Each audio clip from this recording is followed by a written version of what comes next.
Hello friend, welcome to my channel. दोस्तों, जैसे आपने देखा होगा, इससे पहले वीडियो में मैंने आपको बताया था कि इसमें मेरा एसएल हिट होने वाला है। और उस वीडियो में उसी ट्रेड में मेरा एसएल हिट हो गया था। और लेकिन मेरा एसएल हिट होने के बाद मार्केट थोड़ा नीचे आया और फिर एक बढ़िया है ना रिवर्सल आया है मार्केट में। तो दोस्तों, यही होता है। थोड़ा मेरा शायद टारगेट, ये मेरा एसएल थोड़ा छोटा था। अगर मैं एसएल अपना यहाँ पर है ना शिफ्ट कर देता तो शायद मेरा टारगेट मुझको मिल जाता। पर लेकिन वही है कि अपने नियम पे बने रहना। हमेशा अपने जो अपना साइकोलॉजी है, अपने जो नियम है, ट्रेडिंग नियम है, उस पे हमेशा है ना बने रहना ही सबसे बड़ी बात होती है मार्केट के अंदर। क्योंकि अगर मैं अपना एसएल यहाँ पर है ना शिफ्ट कर देता, ये जहां पर था, तो दोस्तों यही है। अब ये 2-3 पॉइंट और एसएल में अपना बड़ा कर देता, शायद अगर यहाँ से रिवर्सल ना होता मार्केट का तो मेरा और बड़ा लॉस हो जाता। तो इसलिए मेरा छोटा है, ये एसएल हिट हुआ है। मुझको कोई इशू नहीं है, चलो एसएल हिट हो गया। पर लेकिन एक ये है कि मैंने इसमें भी मुझे सीखने को कुछ मिला है कि मार्केट में मैंने थोड़ा है ना जल्दी है ना ट्रेड ले लिया था। क्योंकि एक है ना ये पुल बैक है ना आने पर ही ट्रेड लिया था मैंने। तो कोई बात नहीं। पर लेकिन ये बाद में जब है ना टारगेट मिलता है ना, तो थोड़ा बस मन में एक लालच सा होता है हमेशा कि यार अगर पहले ही है ना टारगेट या अपना है ना एसएल है ना थोड़ा शिफ्ट कर देता। पर लेकिन ये गलत है। क्योंकि बहुत सी बार में आपका 100 में से एक बार ऐसा होगा। पर लेकिन 90 बार आपका ऐसा होगा कि आपने एसएल है ना बढ़ाया और आपका एसएल भी हिट हुआ और आपका ज्यादा बड़ा है ना कैपिटल चला गया। तो इसलिए आप है ना अपनी ही जो आपने जो नियम बना रखे हैं उस पर हमेशा अटल रहना चाहिए। क्योंकि जो मार्केट में इसमें इन मार्केट कैसी भी है ना ट्रेडिंग से वो मार्केट में रुकता वही है जिसके नियम हमेशा मजबूत, अपने नियम पे जो है ना चलता है और अपने नियम को फॉलो करता है। ठीक है ना। अगर आप अपने बने हुए नियम को नहीं फॉलो करोगे तो आप क्या करोगे। तो यही होता है दोस्तों। अब ये यहाँ पर है ना मुझको टारगेट देखो, कितना बढ़िया टारगेट यानी इनने दे दिया है। पर लेकिन मेरा जो एसल था वो यहाँ पर ये मैंने शिफ्ट कर रखा था ये। तो होता है मार्केट में ऐसा, बहुत सी बार ऐसा होता है कि आपका है ना एसएल हिट होने के बाद ही आपको टारगेट मिलता है। इसमें बस थोड़ी सी एनालिसिस और करनी थी मुझे। तो कोई भी इशू नहीं है। क्योंकि ये मार्केट का एक है ना क्या कहते हैं, एक लालच की, ये भी एक लालच होता है। अगर कल से मैं आज है ना ये यहाँ पर शिफ्ट कर देता तो कल भी अगर कोई बड़ा है ना फॉल आता तो मैं सोचता कि ये है ना यहाँ से रिवर्सल हो सकता है। पर लेकिन ऐसा नहीं होता और मेरा एसएल बड़ा हो जाता और मेरा एसएल भी हिट होता और मेरा ज्यादा ज्यादा कैपिटल चला जाता। इससे आपका कैपिटल पूरा यानी कि कैपिटल खत्म होने की बिल्कुल चांस हो जाता है। क्योंकि आपको है ना वो 1:2 का रिस्क रिवॉर्ड नहीं मिल पाने और आप लॉस में चाहते रहोगे।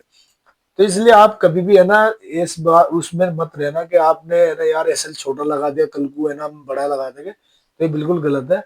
तो दोस्तों, यही होता है मार्केट में, थोड़ा अपने नियम को फॉलो करना। देखो इनने एक कितना बढ़िया फॉल दिया यहाँ पर और एक ही उसमें झटके में मेरा है ना टारगेट मुझको एक ही कैंडल ने दे दिया इनने। ठीक है ना।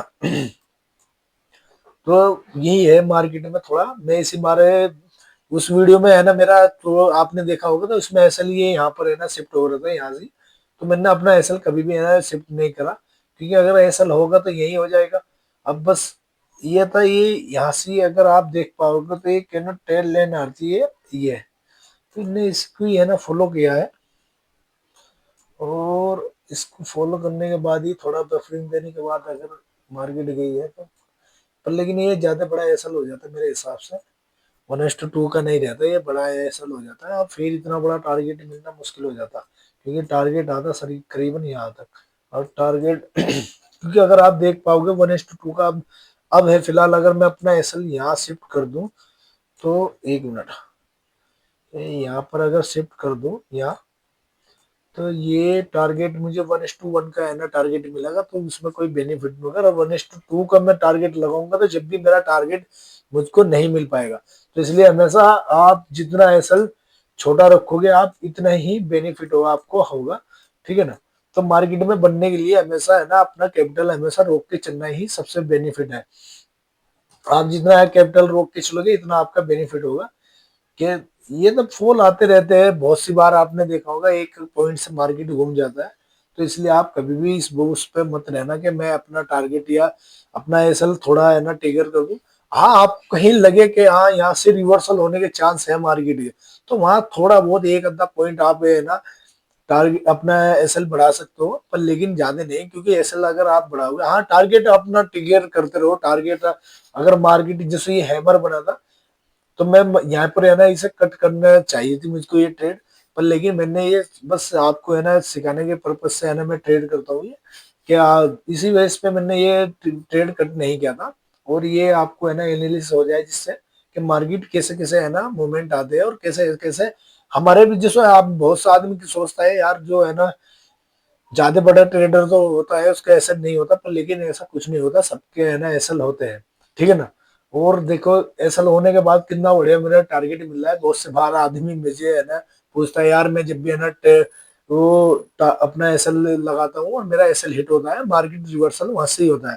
तो आज तो वही सीन मेरे साथ हुआ है, बिल्कुल मेरा टारगेट वो एसल हिट हुआ है और वहां से मार्केट रिवर्सल हुआ है। तो इसलिए मार्केट का भी किसी को नहीं पता कि मार्केट कहाँ से रिवर्सल होगा, कहाँ से है ना ये आपको टारगेट दे देगा, और कब आपको टारगेट मिल जाए, कब आपका ऐसा लेट हो जाए, कुछ पता नहीं है।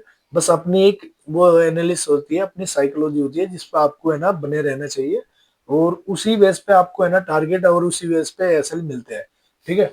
तो दोस्तों ऐसी और इन्फॉर्मेटिव वीडियो के लिए हमें फॉलो करें, ठीक है। और आगे जैसी भी है ना इंफॉर्मेशन वाली वीडियो आती रहेगी जिससे आपको मिलती रहे। आपने वीडियो देखने के लिए थैंक यू।